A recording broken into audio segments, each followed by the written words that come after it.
And there he goes. He takes down the SD card, which is already a crime. And then Candace Owens was sitting on this, and then where does he go? Let's see where he goes. He goes over to his computer. Let's keep watching. There's more stuff. Then he goes back there. Now where is he? What's he doing back there? A lot of talk about this guy Terrell Farnsworth, who as soon as Charlie Kirk got shot, he immediately jumped into action and started doing the medical. No, I mean he immediately jumped into action and started to contaminate the crime scene and steal stuff from it, which, by the way, is a felony in a capital case. So let's watch. We all know about this, that they immediately stole the SD cards that were in the cameras that were recording Charlie from behind. And I have a theory why they did that, but well, obviously they're trying to cover up that it didn't happen the way they said it did. And of course, the guy who stole those SD cards from the crime scene lied about it and said that he was instructed to do that by the cops, which is also... So let's watch, and then we'll talk about it. There he is. There he is. So he's back there, and he's kind of looking around. He's trying to figure out, how do I get up to those SD cards, that camera, and get immediately. Like, this is like 30 seconds to a minute after. This isn't like 10 minutes later. This is like a minute and a half later that he's doing this. And this, I like how these guys jumped into action after it's all over. Oh, we're here. Okay, good, nice work. So he's looking around, very suspicious. Then he takes the safety team. He takes the chair that Charlie was sitting on, which again, this is called contaminating a crime scene. And he's doing it on purpose so he could participate in a cover-up of what just happened somehow. So here he takes which there's going to be blood splatter evidence on that chair, if not other evidence. But he takes it, and there he goes. He takes down the SD cards, which is already a crime. And then Candace Owens was sitting on this, and then where does he go? Let's see where he goes. He goes over to his computer.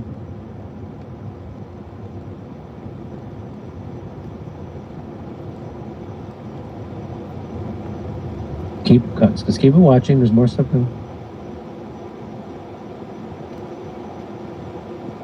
Then he goes back there.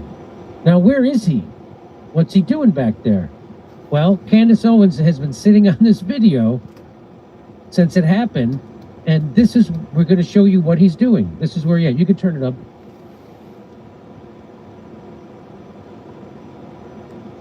So there he is.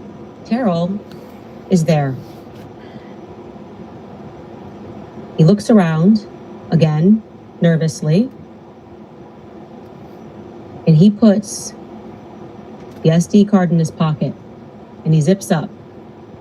He doesn't run to the other cameras and try to grab the SD card. Instead, what he does is he whips out his phone and he begins texting with someone. So he just wanted the SD card from that one camera. He didn't go to the other cameras. Why just that camera? And then he starts immediately texting someone. Now imagine, it's like a minute and a half earlier, Charlie Kirk got shot in the neck right in front of his face. Who's he texting? Who is he texting? So here's more. So here he is. He's gonna. Let's watch. We're listening to this on audio. Here is Terrell. He's bending down and he's opening his laptop and he's certainly sticking something into his laptop. Looks like an SD card. As he turns on to his computer, he's reaching in his phone. He's texting with somebody. And yes, some people might be noting that Lane Schoenberger's on the side washing his hands. That makes sense. Don't think too hard about it. So again, this is what you do immediately after a guy known for how many years? 10 years? And you've worked gets shot in the neck, you immediately grab SD cards and start doing some audio visual work on your computer and texting people? What in the hell are you doing? Did help carry Charlie into the car, so he's likely just getting blood off of his hands as any person would after that. You see Terrell, and again, he's texting, he picks up the laptop, and what happens thereafter is he sits facing the other direction and continues onto his laptop, doing what I don't know. I don't know. What was he doing? Well, here's the BS excuse that the worst PR guy in the world, Andrew Colvett, gave to Tucker Carlson about why he did that. Let's listen. One other conspiracy theory I just want to snuff out here. One of our dear friends that literally from the very beginning started with us. So remember when this was someone's dear friend? Just remember. So that's an emotional control word that's supposed to shut off our rational thinking. It didn't work. It doesn't even work for Tucker. This idea. So listen to what he says. And love.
Charlie like a brother.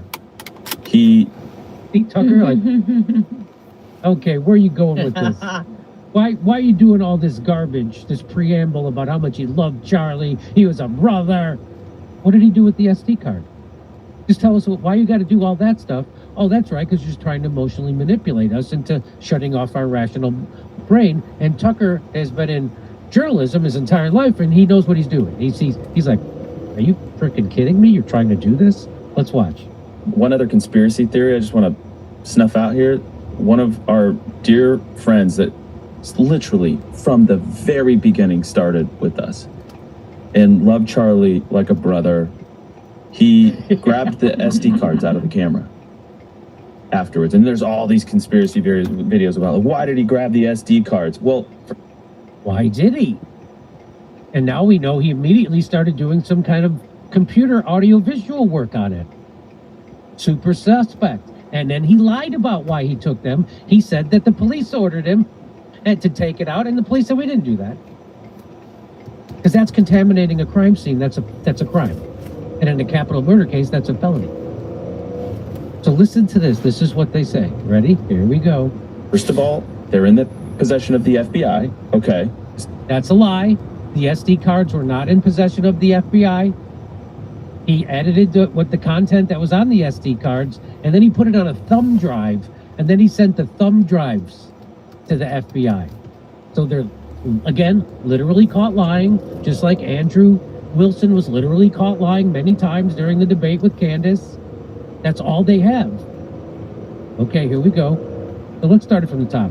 One other conspiracy theory I just want to snuff out here. One of our dear friends that literally from the very beginning started with us and loved Charlie like a brother. He grabbed the SD cards out of the camera afterwards. And there's all these conspiracy videos about, like, why did he grab the SD cards? Well, first of all, they're in the possession of the FBI. Okay. It's not like he took them and like ran off with them. He did. Second of all, I asked him personally, I said, why did you do that? And he looked at me and this was his answer. He said, because I know people can be evil. And he did not want that footage being grabbed by somebody. There was videos of people after the incident going and stealing hats off the table. Oh no, they were stealing. Oh my I'm God. so grateful he did that. And I'm so grateful he contaminated the crime scene, then immediately downloaded that footage to his computer, and then did some kind of editing of it. I'm glad he contaminated that, and then he kept those SD cards from the FDA. I am so glad he did one suspicious criminal thing after the next. I am so glad. Oh my God. And Tucker's sitting there like, you got to be effing kidding me. That's what Tucker's face is saying right there. Yeah, you don't contaminate a crime scene. That's a felony. But the merch, Oh, but the people were taking hats. the hats. And so you were what? You were afraid people were going to what? You didn't care about any of the other cameras that were there. You didn't go to try to secure those You didn't even try to secure the cameras. You just wanted the SD cards from that one camera. There were a bunch of other cameras there. I think there was at least 4 other cameras. Why didn't you go grab those 4 other cameras' SD cards? Why just that one? If you're afraid of people are going to steal it. if that was his instinct, he's like, I'm depressed to know that that was why I did that. But I knew that I had to protect that footage because I wanted, I mean, you know, you're recording in like 4K, you know? Yeah, and It was 4K. it was 4K. Now I get it. Oh, I get it. oh. Well, if it was 720, I would be like, who Right. cares about that? But it's in 4K. They're recording it in 4K. You got to go contaminate the crime scene because it's in 4K. And so I'm so glad he did that. But Charlie knew the existence of evil. That's his excuse, because we're recording in like 4K. And can you interlock with me? He's not a good interlocker. He's not interlocuting. He's not interlocuting because of the existence of evil. And you see Tucker like, whoa, what the F? So, yeah. So again, at the very least, that's a criminal act. and he's covering up something. Frankie the Tanky says, "A dude is guilty AF. Look at the."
He's checking over his shoulder in both clips.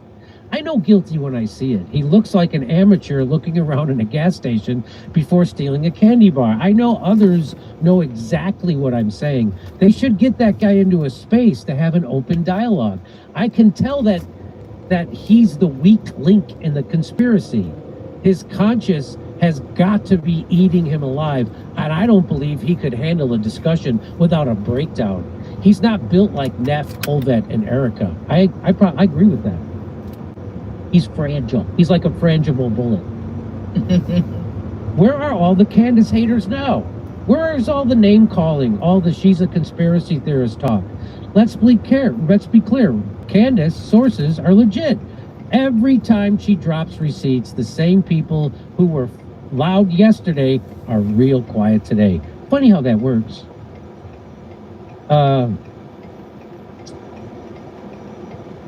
So no, but he's his close friend, and it's in 4K.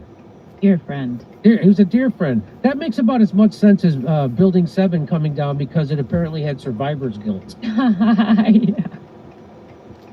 Because people do it evil, and it's in 4K. Meriwether Dix with an X says, "Who in the hell is he fervently texting?" Good question. And all this after he conveniently went to a perch spot to declare Charlie was dead in his selfie video. So he was the guy I should have had this loaded in, but I don't. But immediately as they're loading Charlie into the car, he's doing a selfie going, "They shot Charlie."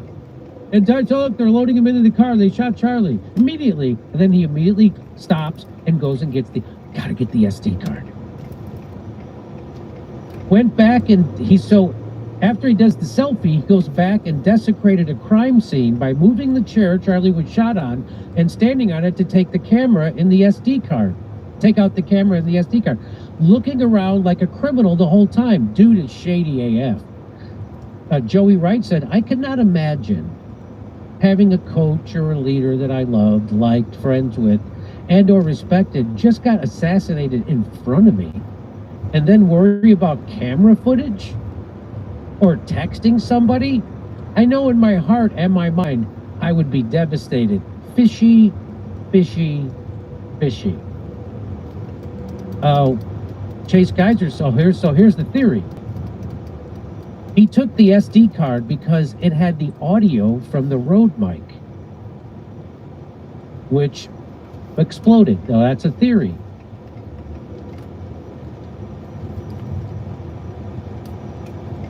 Whoa. Whoa, whoa. I subscribe to John Cullen's theory that it was a military drone from 400 yards away that has that unbelievable and because you saw the drones all flying around, you saw them. But I also think there's something fishy about his Rode mic pack. There just is. Otherwise, they would have turned it over.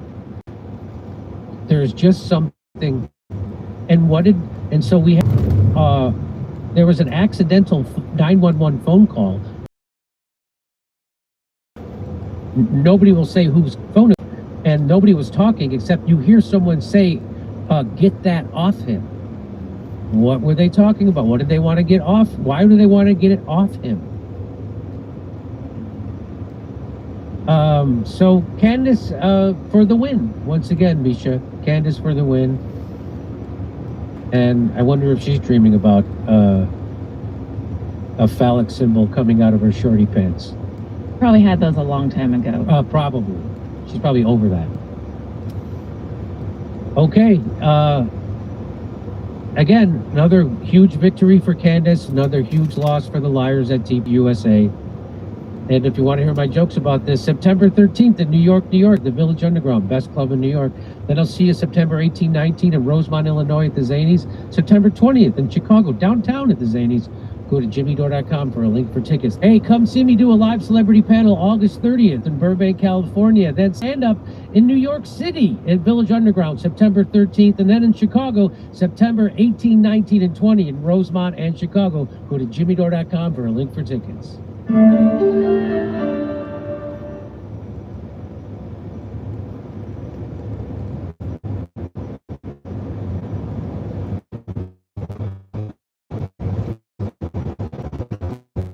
Sunday ticket from YouTube on us.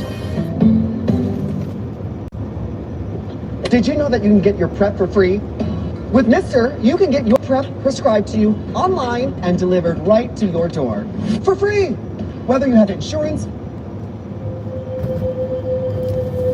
All over the valley. For America. And our real life and Fallout's timeline seem to be getting a little too close for comfort for most.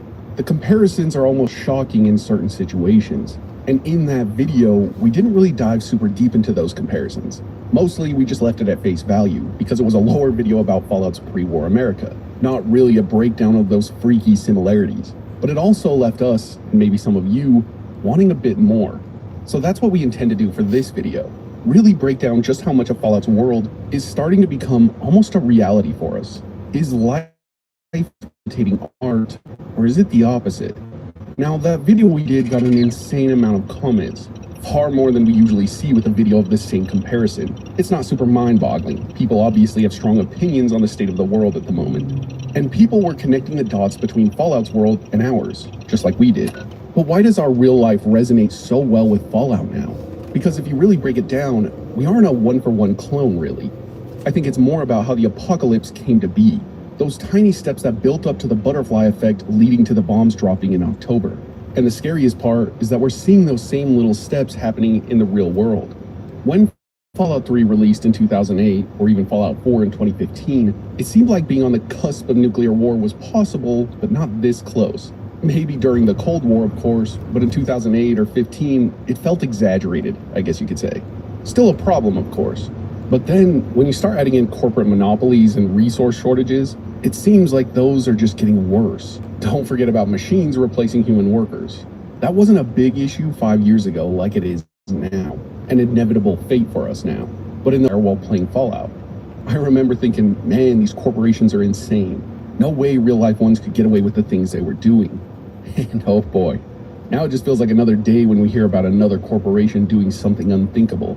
Here it is, the big arch. All right, the moment of truth. So yeah, all of those problems existed back then.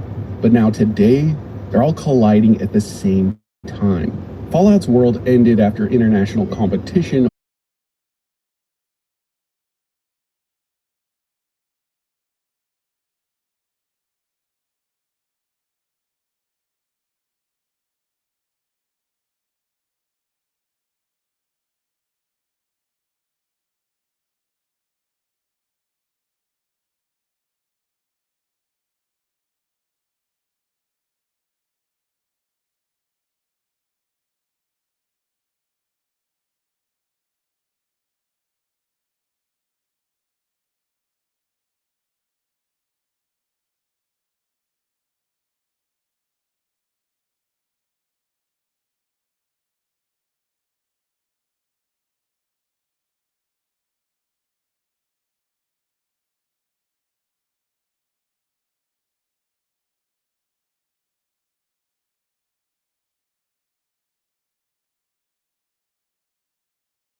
This is a really good beer. And best of all, it's non-alcoholic. Get out. FX's It's Always Sunny in Philadelphia. The all-new season, now streaming on Hulu. Give me your date of birth. All right, July 13th, 1992. Further than anything else, fusion.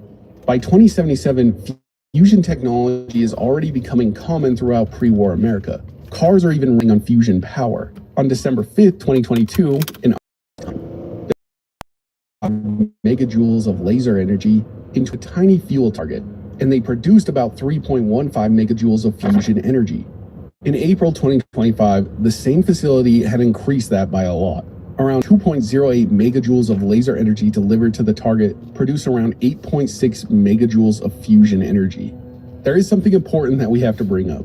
This does not mean scientists have built a fusion power plant that produces 4 times more electricity than it uses. The facility takes way more energy to run than the experiment produces. So we're still a very long way from plugging a fusion reactor into the power grid. But it's not an entirely theoretical thing now. Some progress is being made on that front.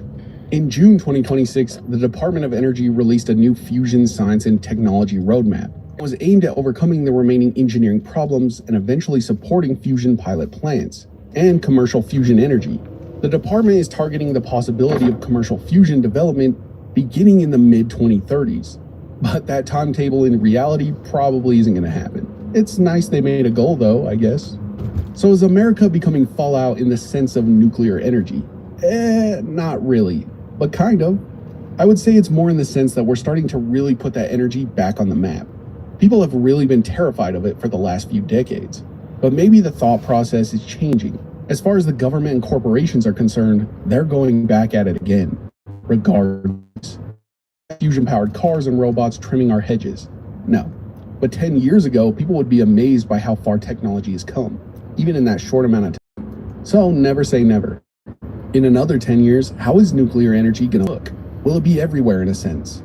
Maybe. And that's getting pretty close to the Fallout world. Plus, we still have 50 years to go until we hit 2077. It could look a whole lot different then. It's kind of scary to think about. The more we get into what makes Fallout stick, the more I think propaganda is the glue that holds pre-war America together. Think about how the original Fallout opens. Fallout 1 does start by telling us America was a perfect country. It tells us that there were resource wars. It talks about literal oil shortages and mentions countries evading each other. Then of course we see the Canadian get shot in the back of the head on live TV, so the game immediately establishes this idea that Americans had become desensitized to what was happening around them because the information they were consuming had normalized it. Then when you jump to later Fallouts in the 3D world, it's almost the complete opposite. You're standing in your kitchen listening to the TV and everything sounds fine. The news talks about tensions with China, but the overall feeling is still optimistic. Your Mr. Handy is cracking jokes. Your spouse is hanging out like it's another beautiful morning. It almost tricks you into believing everything is under control, but it wasn't. And I actually think that's one of Fallout's more interesting observations, because people were gradually conditioned to believe things were okay because every piece of info they consumed kept telling them that they were. The more I looked into it, the more I realized propaganda in Fallout can usually be outright lying, but when it comes to certain propaganda, it's about deciding which parts of the story people never get to hear. Like, let's just take the resource wars, for example. If all we played was Fallout 4, we'd probably have no idea that America was actually running out of resources. You have to actually dig through terminals and holotapes in the game, or even play older games before you start putting together those pieces. But isn't that kind of how it works today?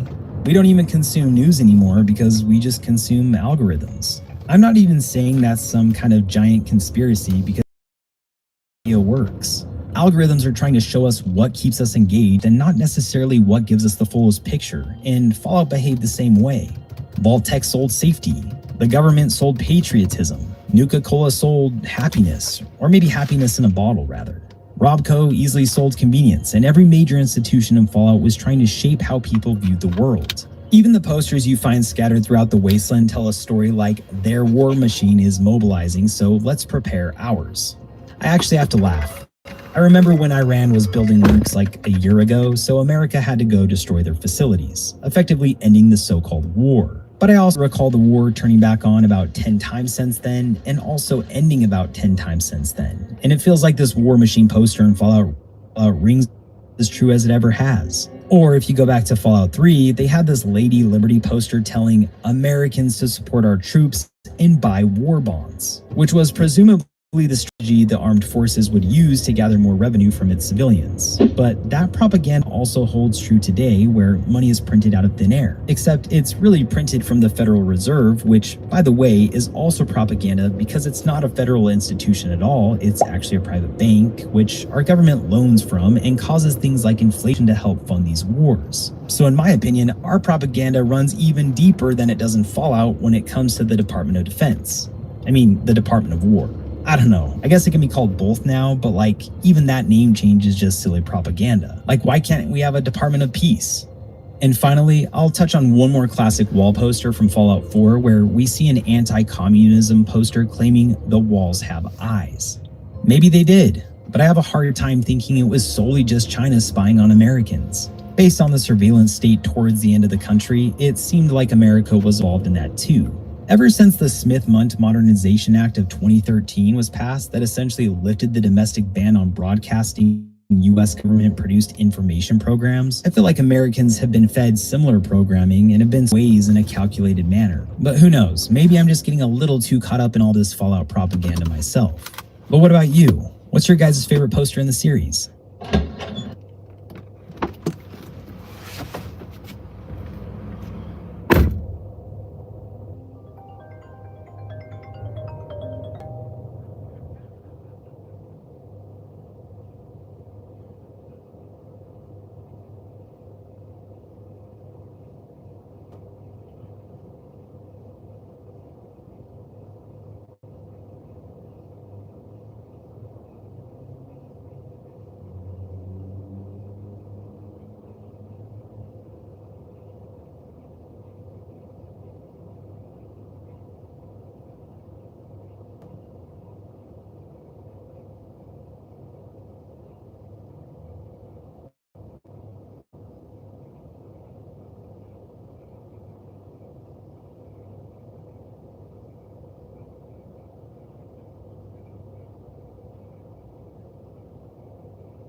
your money to the next level with high yield cash from Robinhood Gold. Sign up now for just $5 a month. I'm your phony urine, and drinking more water won't make me go away.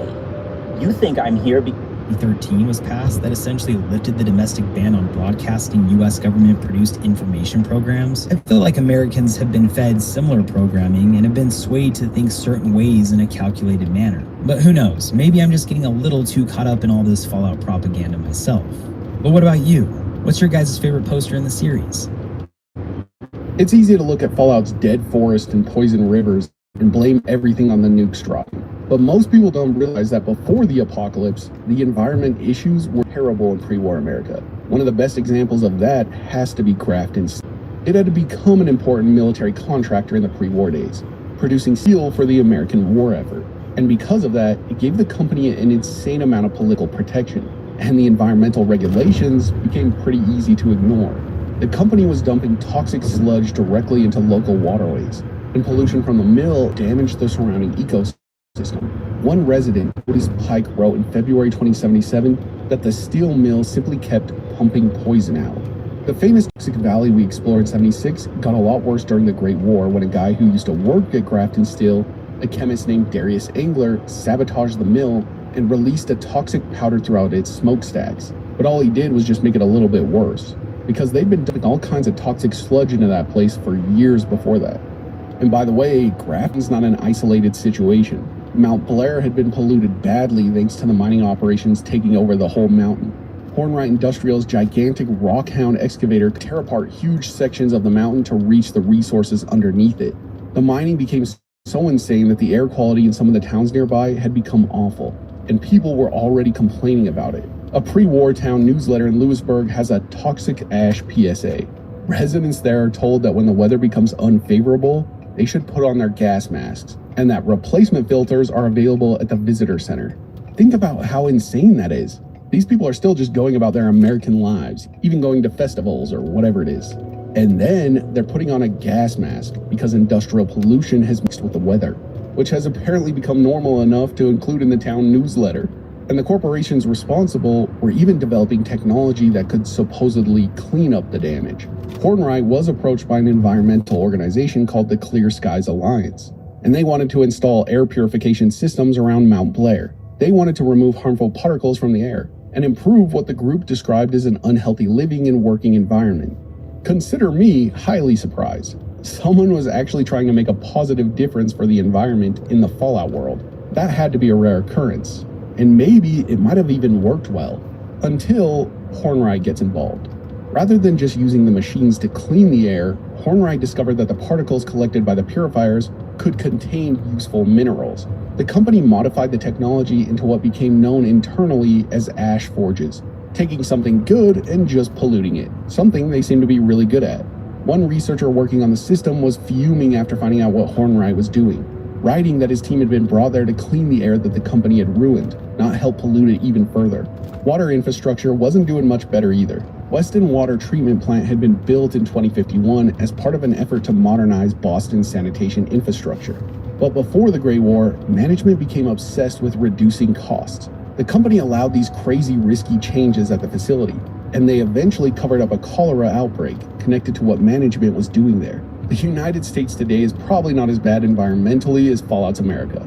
I say probably because who really knows what ends up getting covered up or not. But from the information we do have, a lot of conventional air pollutants have fallen a lot.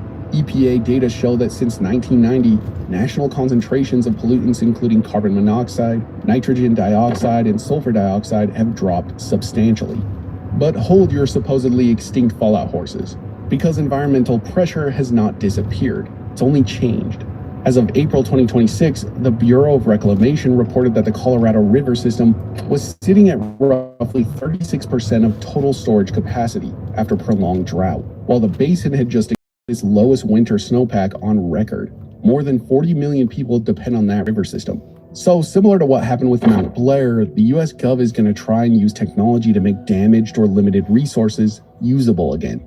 The EPA launched Water Reuse Action Plan 2.0, promoting these systems that can take wastewater and treat it for reuse rather than just getting rid of it and then drawing on more fresh water. EPA specifically points to increasing water demand and changing precipitation as reasons communities are looking towards water recycling. Extreme weather is another area where we can make a few comparisons.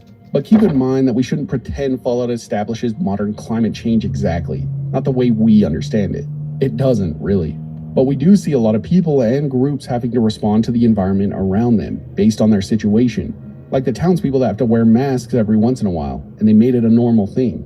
In our world, EPA climate indicators show that major American cities experienced roughly 2 heat waves per year during the 1960s, compared with around 6 per year during the 2010s and 2020s. The average heat wave season has also become about 46 days longer.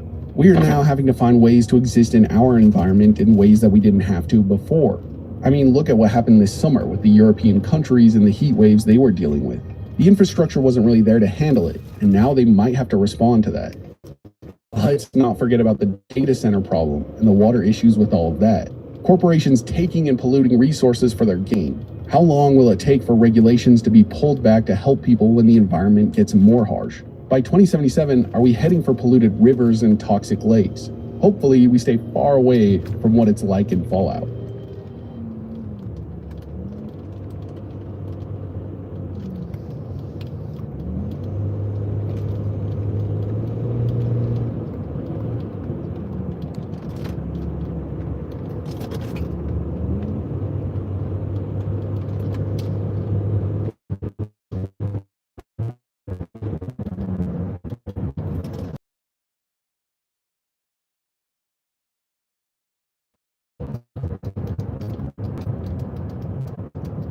Tell! I'm late!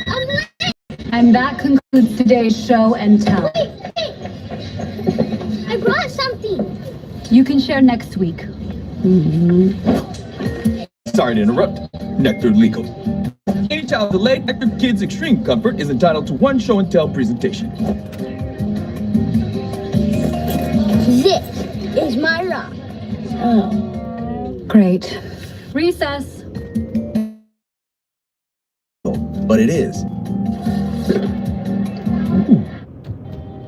I've seen various people discuss how hard life was in the pre-war world as it comes to cost of living and the extreme inflation that brought America to its knees near the end of 2077. But what I haven't seen are hard numbers tied to how extreme inflation actually became. And I know Fallout's prices are partially meant to be jokes about inflation, but when you keep seeing the same thing across restaurants, entertainment, housing, and basic goods, it starts to tell us something about what the average American was dealing with before the bombs fell. And we might even find that it's hitting a little too close to home these days. Howdy there. Come on in. Welcome to Slocum's Joe. Can I set you up with a nice hot cup of coffee? On the house. Sure. Coming right up. Here at Slocum's Joe, all of our coffee is heated to a perfect 200 degrees Fahrenheit. You might want to stand back. Let's go back to slow.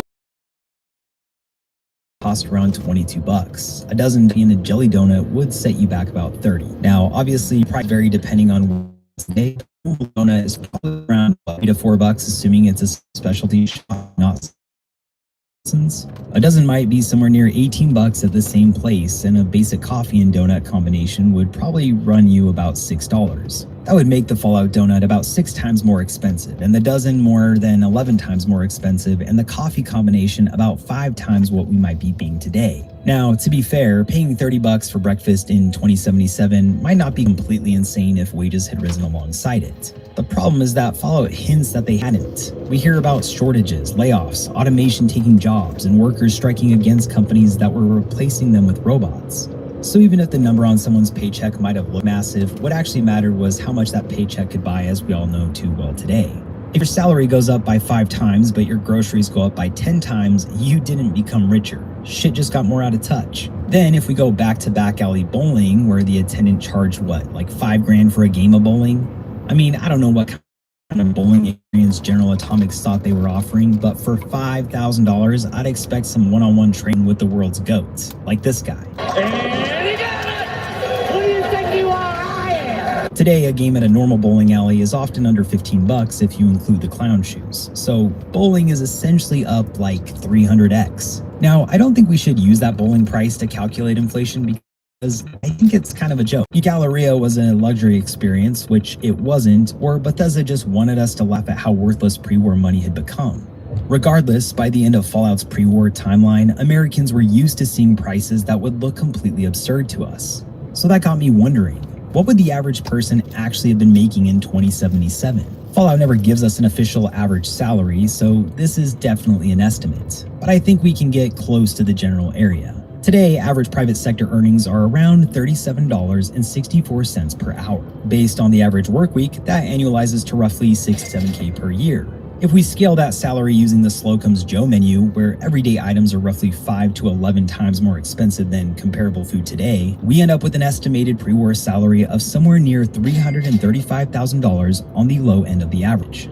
Again, that doesn't mean everyone was living like a millionaire. In their economy, just less than $500,000 might have felt like earning 60 or 70K today. It would explain why a family could spend $200 on donuts without necessarily being wealthy, while also showing how badly inflation had hollowed out the value of the dollar. And based on what we know about the strikes and the rest, I'd assume a lot of Americans weren't even earning that much. And like I said before, the Soul Survivors neighborhood was probably showing us the more comfortable side of pre-war life and not what most people were actually feeling.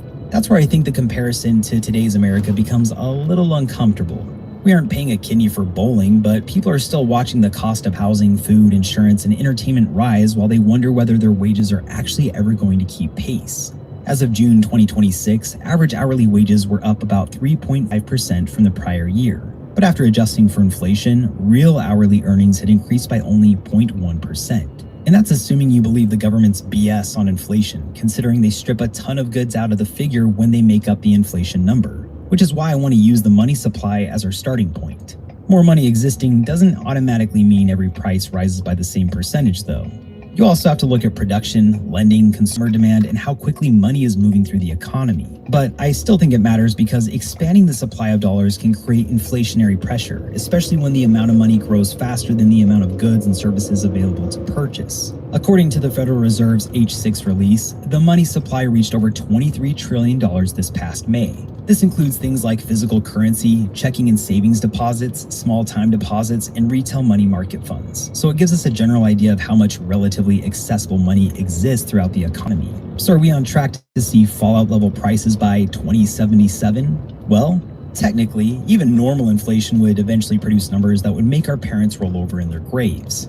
If prices rose by 3% every year for the next 51 years, something costing $5 today would cost about $23 by 2077. But if we use a better number, say over 5%, which is still not quite accurate and still playing this, it would still cost around $60 in the future.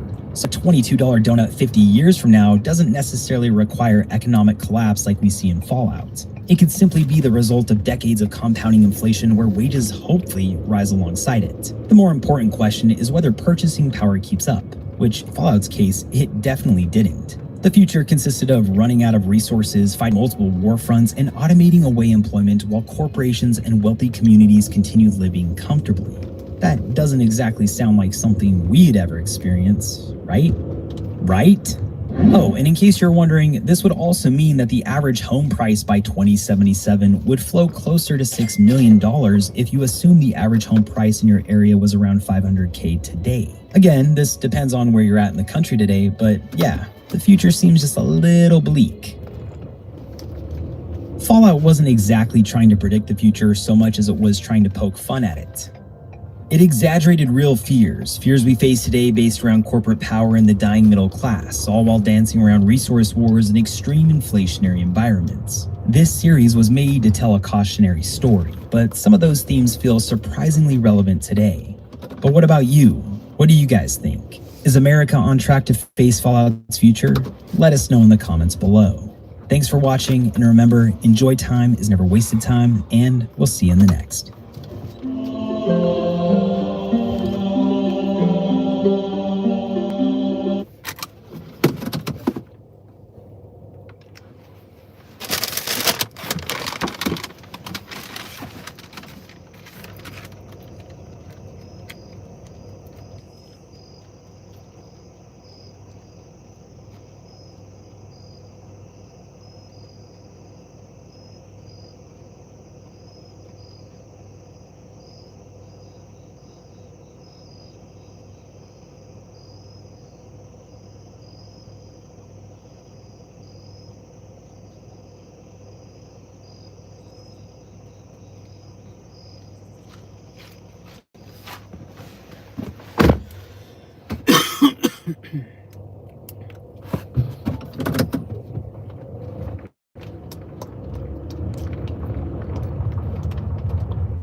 psychopath can solve it.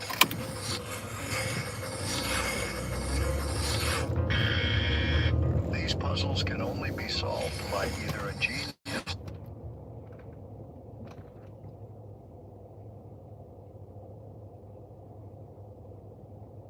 Many years ago.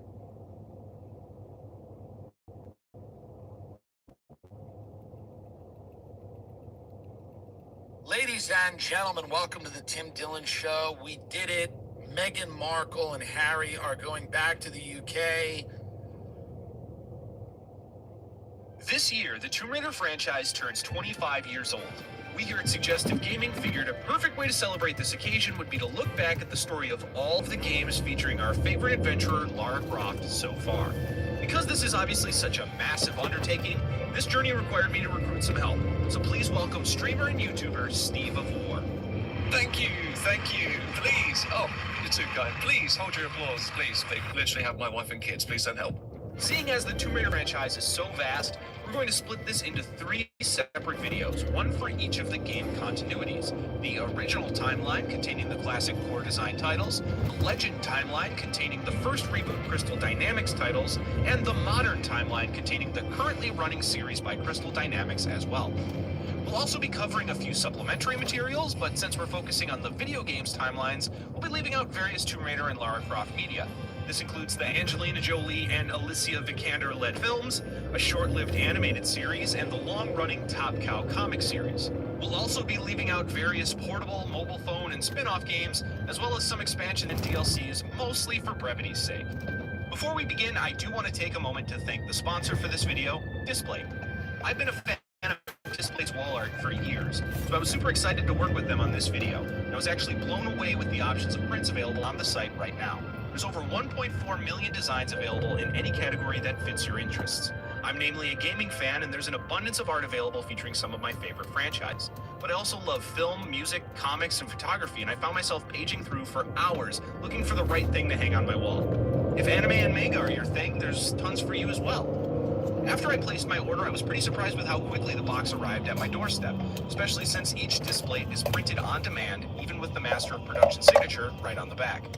Hanging them is a cinch, since all of the required material is included. All you do is clean the surface with a wipe that's also included as a pretty nice touch, place an adhesive leaf to protect the surface, then stick on the magnet, and you're ready to display the art. The whole process takes only a few minutes, and when you want to take it down, you leave nothing behind. I actually had purchased from Displate in the past to decorate an old apartment I lived in. The ease and non-destructive nature of hanging the prints were perfect for my situation where putting nails in the wall was frowned upon. Probably my favorite part of hanging a display is that if you've got multiple, you can swap them out as easily as removing the plate from the magnets, then putting on a new one. Plus, Displate plants one tree for every Displate sold, so you get to feel good about ordering a few. If you'd like to support Suggestive Gaming, then I recommend checking out Displate using the link in this video's description.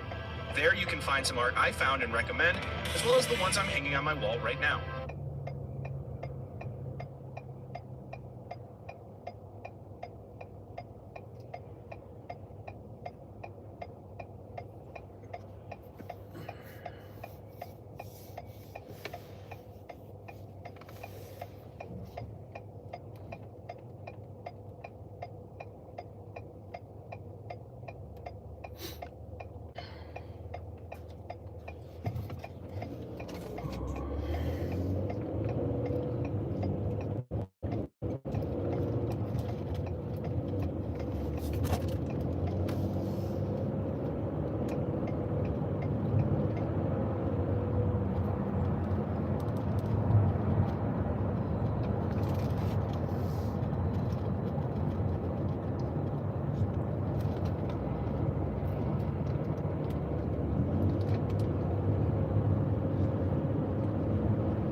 Plus, for the first 2 weeks after this video, you can use that link to get 25% off of your purchase of 1 or 2 prints, or 35% off your purchase of 3 or more, applied at checkout. After this period, you'll still get 20% off until the end of April. Thanks again to Displate for making this video possible. Now, without further ado, this is what you need to know about Tomb Raider, starting with the original timeline. Our story begins millions of years before the Common Era when a meteor crashes into Earth, causing a large explosion, decimating the entire area. Throughout the following years, the Polynesians discover the meteor and find it to contain unnatural powers. They sculpt it into 4 separate artifacts before burying it inside a chamber beneath Antarctica. Years later, in ancient China, Emperor Qin Shi Huang obtains the Dagger of Xi'an, which he is able to use by plunging it into his heart. The dagger's mystical powers transform him into a gargantuan fire-breathing dragon, and he proceeds to lead his army to conquer the land. However, when the dragon-led army reaches the Great Wall, a Tibetan monk is able to bring a stop to the destruction by pulling the dagger out of his body.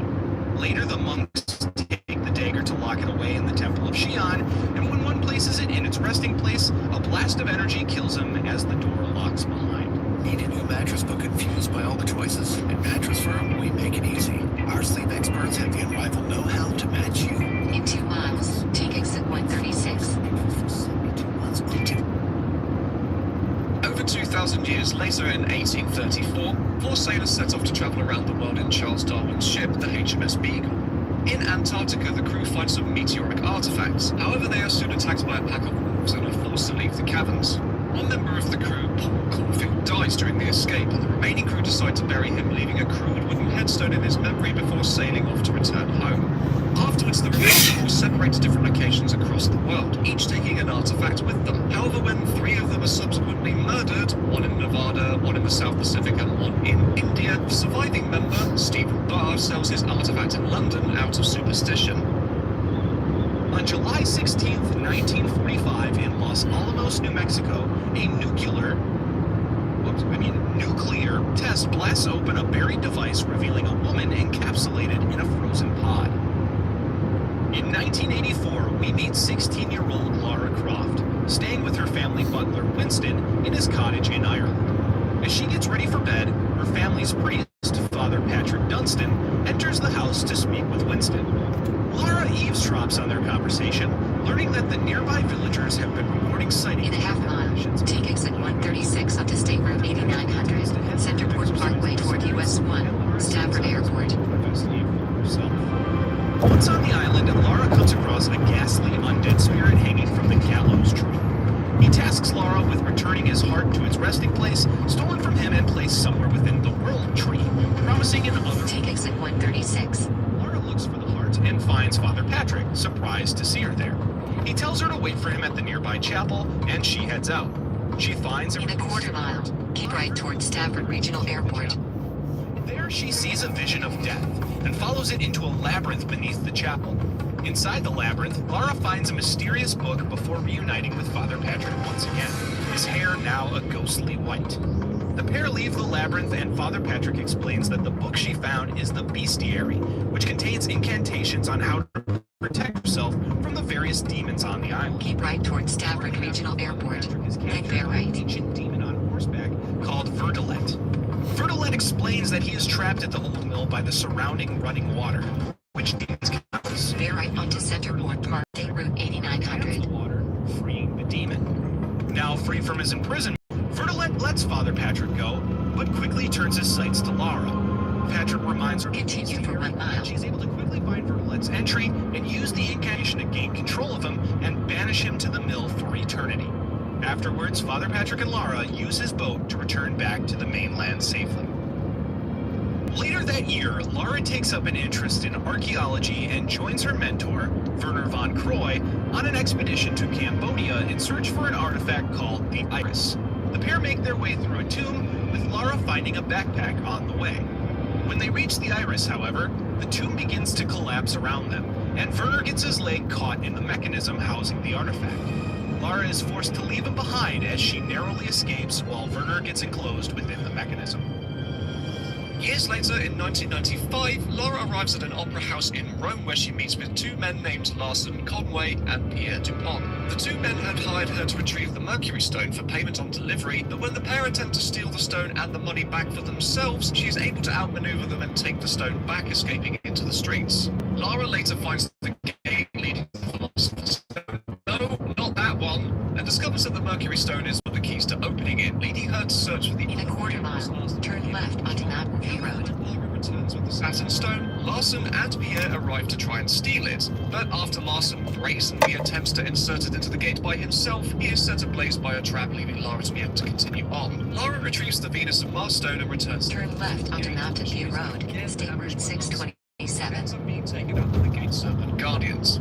After defeating the Guardians and venturing inside the gate, she finds the Philosopher's Stone, but before she has a chance to grab it, a trapdoor drops her into the pit below. She travels through the next area, but ends In a quarter mile, turn left onto Herdmont Drive. Pierre then arrives and is convinced to save her in exchange for the treasure, but Lara, in an act of poetic justice, goes back on her deal and pushes him into the depths below.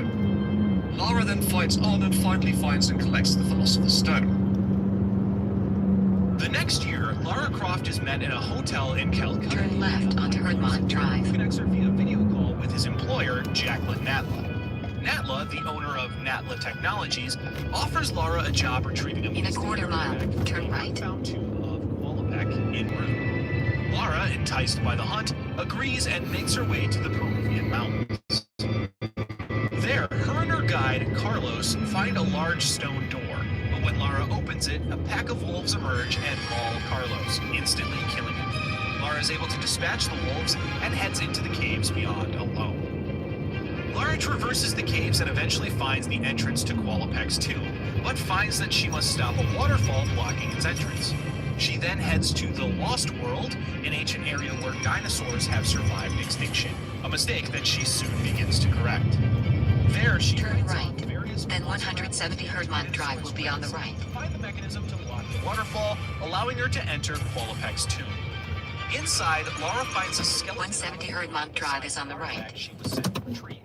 Upon grabbing it, however, the tomb begins to collapse around her, and she is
to make a hasty escape. Outside, however, Lara is ambushed by Larson, who reveals that the artifact she recovered is really a piece of something called the Scion, and that Natla had sent Pierre DuPont to find the rest. Lara knocks out Larson with a swift kick before heading out to find and question Natla.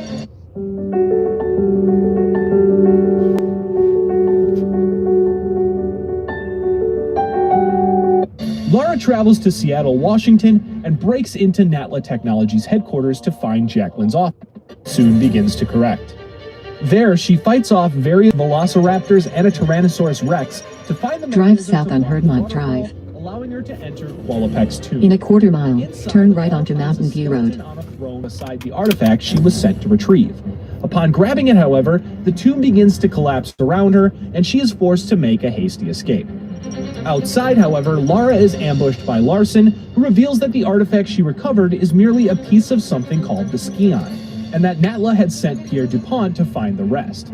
Lara then knocks out Larson with a swift kick before heading out to find and question Natla. Lara travels to Seattle, Washington, and breaks into Natla. Turn right onto Mountain View Road, State Route 627. There she doesn't find the woman, but instead finds a prayer book belonging to a monk named Brother Herbert, which she reads to learn that the Scion holds the incredible powers held by the lost civilization of Atlantis. The Scion was split amongst the three rulers of Atlantis, another named Teoken, and the unknown third. Lara then learns that Teoken's tomb is likely underneath the monk's monastery, St. Francis Folly, in Greece. Upon arriving at the monastery, Lara finds remnants of Pierre Dupont's campsite, and she quickly follows after him. After chasing him around the tomb, Lara is attacked by a fire-wielding centaur, which she's forced to fight before battling head-on with Pierre himself. After emerging victorious and killing her rival, Lara finds Teoken's sarcophagus next to a mural telling the story of Atlantis and its two just rulers. Lara then takes his piece of the Skion, and when she combines it with the first she uncovered, she encounters a vision of Atlantis' destruction.